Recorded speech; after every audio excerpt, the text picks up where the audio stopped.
이집트에서 한국의 삼성과 초대형 투자를 진행할 계획을 지속적으로 밝히고 있는데요. 다름 아닌 수에즈 운하를 처분해 국가의 주요 산업을 진행한다고 해 적지 않은 파장이 예상되고 있습니다.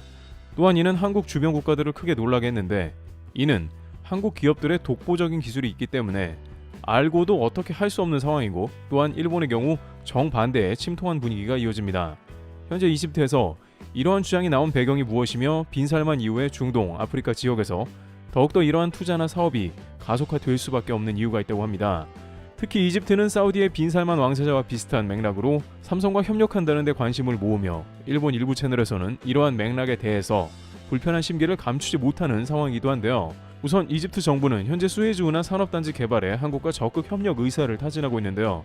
그 구체적인 내용을 살펴보기 이전에 이집트에서 최근 한국에 도움을 청하는 근본 이유가 있습니다. 우선은 최근 이집트는 수에즈 운하에서 심각하게 마음고생을 하고 있는 상황입니다. 중동에서 하마스 세력이 홍해에 출몰하고 배들이 통과하는데 방해를 하고 있는 상황인데요.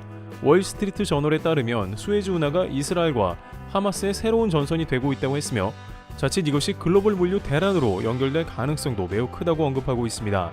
실제 최근 한 달 동안 홍해를 지난 최소 10척의 선박이 후티 반군으로부터 공격을 받기도 했죠. 하지만 그럼에도 불구하고 이집트가 한국의 삼성 등과 협력한다는 것은 매우 의외의 국면이기도 한데요. 물론 이렇게 이집트가 한국을 신뢰하는 이유는 1차적으로 한국은 이집트와 방산을 하기 때문이죠. 모두가 알다시피 K방산의 가치는 단순히 무기 사업을 하는 것과는 별개의 플러스 알파 의미를 갖습니다. 상대 국가의 무기를 구매한다는 것은 그 나라의 안보와 직결되어 있어 고도의 신뢰가 필요합니다. 실제 인도는 가성비 무기를 중시하지만 중국과 국경에서 대치 중이므로 중국산 무기는 애초에 배제됩니다. 반대로 미국은 중동이나 중국, 러시아와 커넥션이 깊은 국가와 무기 거래를 하지 않는 것입니다.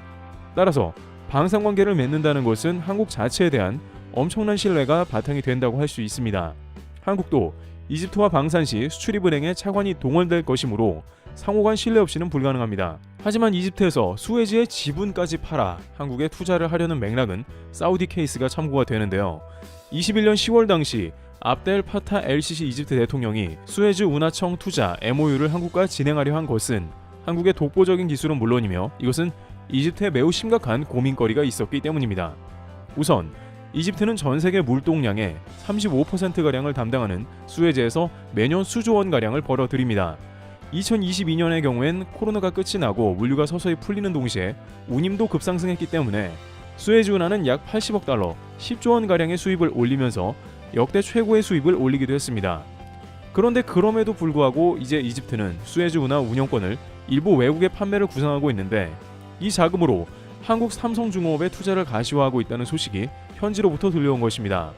오사마 라비 수에즈 운하 관리청장은 삼성중공업과 수에즈 운하 조선소 건설을 언급한 상황인데요. 오사마 청장은 수에즈 운하의 운영을 외국에 지분을 팔고 운영을 좀 더 활성화 확대하는 방안을 제시하며, 그 자본으로 한국 삼성과 함께 국가적 기간 산업에 투자할 의향을 보인 폭탄 선언을 한 것입니다. 이집트에서 이렇게 자금을 확보하고 투자를 진행하는 건 사우디와 비슷한 맥락을 가져간다고 합니다. 사우디는 최근 빈살만 왕세자가 네옴시티 프로젝트를 본격적으로 추진하는 국면이고, 그 가운데 동북아에서 한국과 중국을 중심으로 건설 프로젝트를 진행하려고 움직이고 있습니다. 그런데 사우디의 빈살만 왕세자가 이렇게 전면에 나선 이유는 매우 절실한 이유가 있기 때문입니다. 일각에서는 석유 부국이 뭐하러 새로운 부가가치를 올리려고 하느냐 지적하나, 현실은 정반대입니다. 지금까지 사우디는 미국과 함께 원유 패권 가운데 안정적인 수입으로 부국이 되었으나, 이제 미국은 점점 친환경으로 전환하면서 미국의 셰일가스를 최대한 뽑아내고 있습니다. 이번 러시아 사태로 미국은 유럽의 고객을 다수 확보했고 사우디를 밀어내고 있습니다. 사우디와 미국의 공조가 깨진 것은 이와 같이 미국조차 뒤통수를 치며 각자 도생 국면이 됐기 때문이죠. 사우디는 원유 패권이 저물 것이 가시화되었기에 더욱더 다른 산업에 뛰어들 수밖에 없었고, 그 가운데 동북아에서 일본을 패싱하고 전격 한국과 협력하는 스텝을 보인 것입니다. 기술력도 한국이 앞서는 데다가 일본은 미국이 원하는 것만 사우디에 강요했기 때문이기도 합니다. 이집트는 관광 수입을 비롯해 수에즈 등 다양한 사업이 있지만 당장 미래 먹거리가 중요합니다. 사우디와 같이 패권 문제는 아니어도 미래 경쟁력을 잃으면 도태될 수밖에 없는 것이죠. 특히 아프리카, 중동 등 화약고에서 국가 안보를 단단히 하려면 더욱 많은 재정이 필요하며, 국가 인프라를 확충하기 위해서는 새로운 산업 동력이 절실하게 추가되어야 하는 상황입니다. 따라서 수에즈의 대규모 산업단지 조성을 계획하고 조선소를 그 프로젝트에 포함했습니다. 이에 삼성중공업은 수에즈 운하 관리청과 함께 조선소 건설을 가시화하고 있는 단계인데요. 그런데 이러한 상황을 일본 일부 채널에서는 매우 안타까워하며 비판하는 모습이 나오고 있습니다. 한때 세계 최대 조선소를 운영하고 조선업계 1인자였던 일본이 바라만 봐야 하는 것입니다. 게다가 2021년에 있었던 수에즈 운하 길막 사고의 원인이 일본 선사였다는 것이 밝혀지면서 이집트에는 매우 안 좋은 인상을 주었으며 수개월간 보험사 측과 지리한 협상을 벌여야 했습니다. 역대급 길막 사고였던 일본 선사의 에버 기브노 사태는 이집트 수에즈 운하 가치도 떨어뜨려 버렸습니다.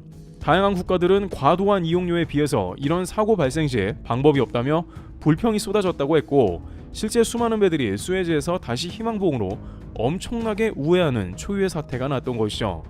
여기에 이집트는 1조 원 정도의 배상을 요구했지만 선사 측인 일본 쇼웨이 기생과 보험사 측은 난색을 표했고, 업계에서는 결국 협상 가운데 6천억 원 이하의 배상금이 지불되었을 걸로 추정하고 있습니다.